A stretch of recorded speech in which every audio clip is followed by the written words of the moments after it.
नमस्कार friends, S age education या YouTube चॅनलवरती सर्वांचं स्वागत आहे.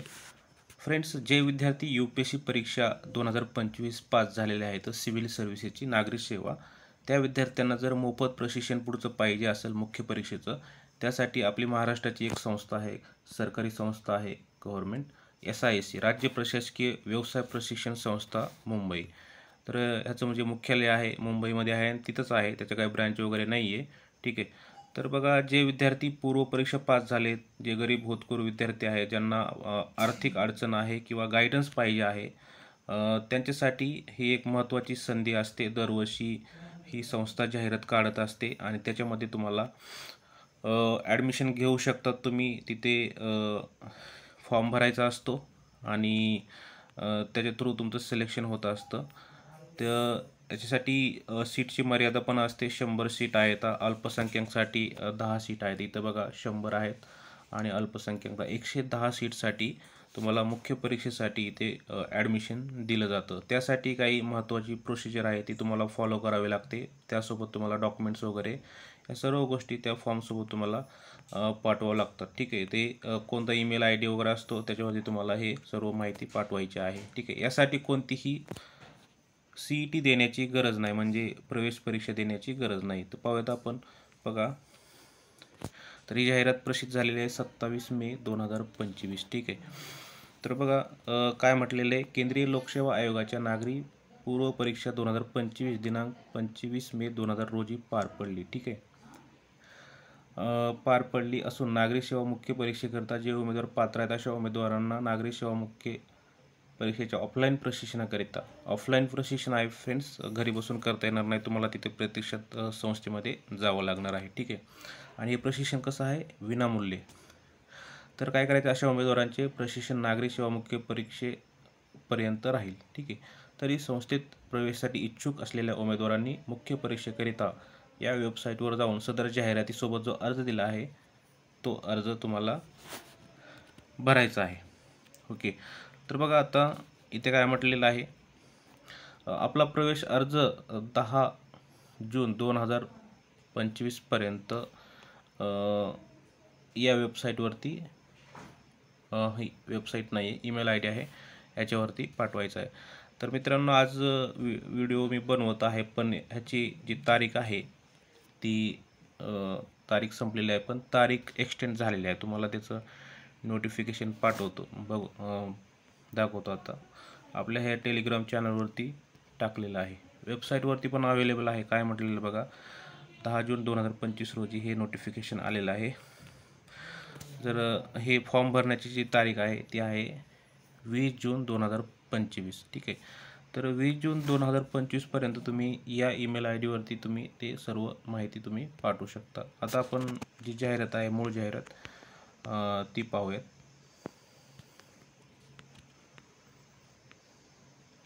तर बघा, हा जो ईमेल ID आहे याच्यावरती ऑनलाईन किंवा प्रत्यक्ष कार्यालयात अर्ज सादर करावा. म्हणजे तुम्ही ईमेल करू शकता किंवा जे SISCचं CSMTला जे तिथं ऑफिस आहे, जी संस्था आहे तिथे जाऊ शकता. पात्रता बघा, मुख्य परीक्षा 2025साठी पात्रता काय आहे, कोण म्हणजे UPSC पूर्व परीक्षा झाले आहेत आणि त्यापैकी कोण हे फॉर्म भरू शकतात. तर पात्रता बघा, उमेदवार हा महाराष्ट्र राज्याचा रहिवासी असावा, त्याच्याकडे त्याचा पुरावा असावा. ठीक आहे. त्यानंतर उमेदवाराची केंद्रीय लोकसेवा आयोगाची नागरी सेवा पूर्व परीक्षा उत्तीर्ण होऊन मुख्य परीक्षेकरिता निवड झालेली असावी. ओके. पूर्व परीक्षेचा निकाल लागलेला आहे, पण त्याच्यामध्ये तुमचं मुख्य परीक्षेसाठी सिलेक्शन झालेलं पाहिजे. ठीक आहे. त्यानंतर बघा, त्याच्यामध्ये निकालाची प्रत, रोल नंबर, पूर्व परीक्षेचे प्रवेशपत्र, हॉल तिकीट प्रवेश घेताना सादर करणे आवश्यक आहे. 3 नंबर पॉईंट बघा, काय म्हणते, यापूर्वी राज्य प्रशासकीय व्यवसाय शिक्षण संस्था मुंबई SISC मध्ये प्रवेश घेतलेला नसावा. यापूर्वी तिथे तुम्ही प्रशिक्षण घेतलं नसावं. प्रवेश मर्यादा 100 आहे, अल्पसंख्याक 10, टोटल 110. मुख्य परीक्षा 2025 करिता क्वालिटी एन्हान्समेंट प्रोग्राम 2025 राबविण्यात येणार आहे. ठीक आहे. त्यासाठी तुम्हाला ॲडमिशन घ्यायचं आहे मार्गदर्शनासाठी. प्रवेशाच्या वेळी खालील कागदपत्रांची पूर्तता करून आपला प्रवेश निश्चित करावा. हे डॉक्युमेंट्स तुम्हाला लागतील. ओके, विद्यापीठ पदवी किंवा गुणपत्रिका किंवा पदवी प्रमाणपत्र दोन्हीपैकी एक असलं तरी चालते. डोमसाईल सर्टिफिकेट, शाळा सोडल्यास दाखला, उत्पन्नाचा दाखला, जातीचा जात वैधता प्रमाणपत्र, नॉन क्रिमिनल पाहिजे. त्यानंतर ज्यांना लागू असेल त्यांना स्थायी निवास पुरावा याच्यापैकी एक, वैद्यकीय प्रमाणपत्र, फिटनेस सर्टिफिकेट. ओके, स्वतःच्या नावे असलेल्या ते फिटनेस सर्टिफिकेट फ्रेंड्स कोणत्याही गव्हर्मेंट हॉस्पिटलमध्ये तुम्हाला मिळू शकतं.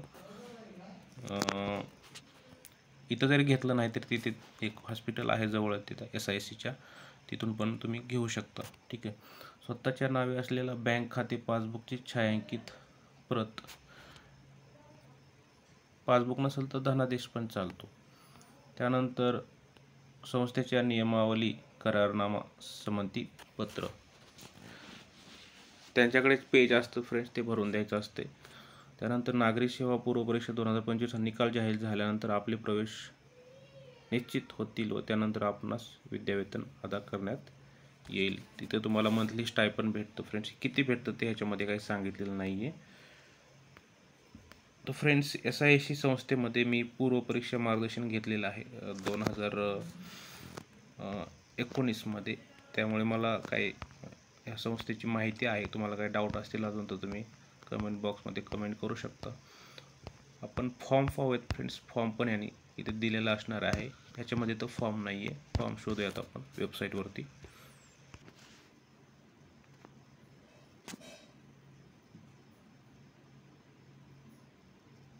तर फ्रेंड्स बघा, ही वेबसाईट आहे. याच्यावरती इथे ही जाहिरात आहे. ठीक आहे.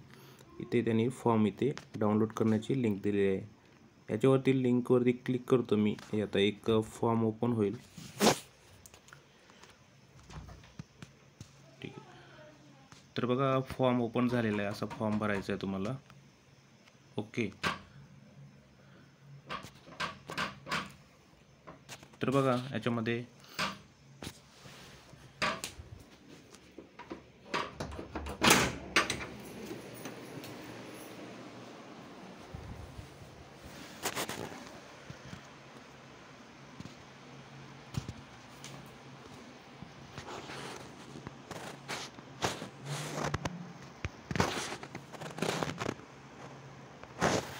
पहा फ्रेंड्स, असा फॉर्म आहे. तुम्हाला याच्यावरती माहिती भरायची आहे. विद्यार्थ्याचं नाव पूर्ण मराठीमध्ये, आडनाव, पहिलं नाव, वडिलांचं नाव, आईचं नाव, विद्यार्थ्याचा फोटो चिटकवायचा आहे. तुम्ही ऑफलाईन तिथे प्रत्यक्षात जाऊन पण हा फॉर्म घेऊ शकता आणि तो भरू शकता. याची प्रिंट काढा तुम्ही. शक्यतो कलर प्रिंट काढा, जसं आहे तसं. ते वर्ष टाका.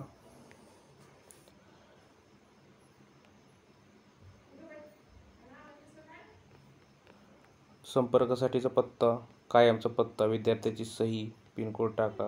ह्याची पण व्यवसाय नसेल सुरू तुमचं तर शिक्षण टाकून द्यावं. त्यानंतर जन्मतारीख, लिंग, संपर्ककरिता दूरध्वनी क्रमांक, त्यानंतर तुमचा प्रवर्ग टाका. ह्याच्यामध्ये 7 नंबर पॉईंटमध्ये अल्पसंख्याक समुदायाचे आहात तर तिथे मेन्शन करा. ठीक आहे. नसेल तर हे आकडा टाकायचा आहे. लागू नसेल तर 1 टाका. त्यानंतर आपण शारीरिकदृष्ट्या अपंग आहात का नाही हे सांगा. आपण महाराष्ट्राचे रहिवासी आहात, येस किंवा नो करा. त्यानंतर बघा, शैक्षणिक पात्रता, पदवी परीक्षा व इतर, 10वीचं टाका, 12वीचं आणि पदवीचं टाका. त्यानंतर रोजगार स्थिती, त्यानंतर 13वा पॉईंट बघा, मुख्य परीक्षा प्रशिक्षण अभ्यासक्रमासाठी प्रवेश घेतलेल्या विद्यार्थ्यांकरिता. तर रोल नंबर टाका, मुख्य परीक्षा, वैकल्पिक विषय, परीक्षा माध्यम, मुलाखत माध्यम, हे सर्व माहिती ते भरा तुम्ही. आणि काय म्हटलंय, तुम्ही महाराष्ट्र शासनात इतर कोणत्याही IAS प्रशिक्षण केंद्रात प्रवेश घेतला होता काय असल्यास त्याचं नाव सांगा. तुम्ही PITCमध्ये जे आपले 5 PITC केंद्र आहेत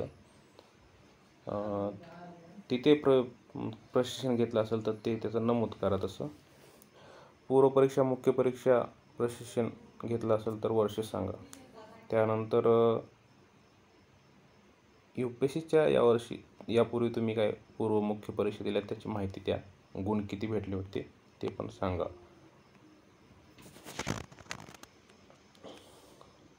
तर हे घोषणापत्र आहे फ्रेंड्स, हे वाचून घ्या तुम्ही.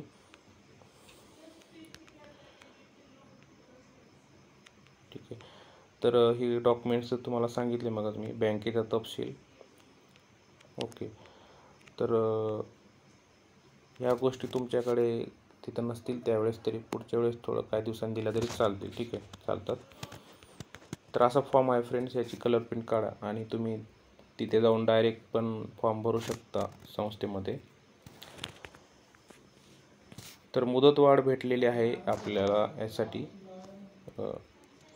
ते पण सांगितलेलं आहे मी. तर फ्रेंड्स, काय डाऊट असेल तर तुम्ही कमेंट बॉक्समध्ये कमेंट करू शकता. तसंच आपलं जे टेलिग्राम चॅनल आहे SSG एज्युकेशन, ते पण तुम्ही जॉईन करू शकता. जे विद्यार्थी पूर्व परीक्षेचं प्रशिक्षण घेणार त्या वर्षी, त्यासाठी CET आहे, त्याचा व्हिडिओ मी टाकलेला आहे. क्वेश्चन पेपर पण पूर्वीचे आपल्या चॅनलवरती अवेलेबल आहेत. चॅनलला सबस्क्राईब करा. Thanks for watching.